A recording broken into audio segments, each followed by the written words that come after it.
Miles into their family vacation, this Warsaw couple stopped to help what they thought was an injured girl in a car wreck along I-71.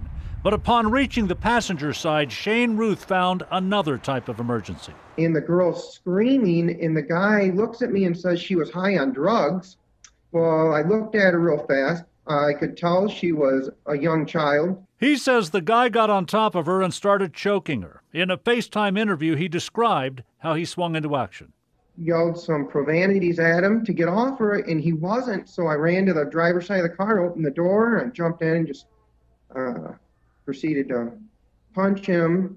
And then I dragged him out of the car. Authorities say 18-year-old John Gaskins broke free and ran. Wanted for kidnapping the girl and her sister, he hopped a fence with Shane close on his heels. So it was just me and him. So I just figured, I got to do what I got to do. Which was to grab him and hold him for police who had joined the pursuit. Investigators say the youth had held the girl and her sister in this Hardin County cabin. Their fathers heard about the way this ended. Samaritans out there, there are angels out there. And I'm grateful and thankful.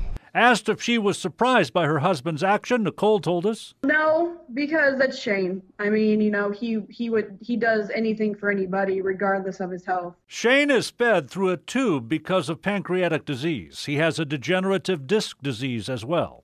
He's a National Guard and Army veteran who obviously does not let disability inhibit him. Shane Ruth didn't know if the guy had a gun or not. He simply saw someone in distress.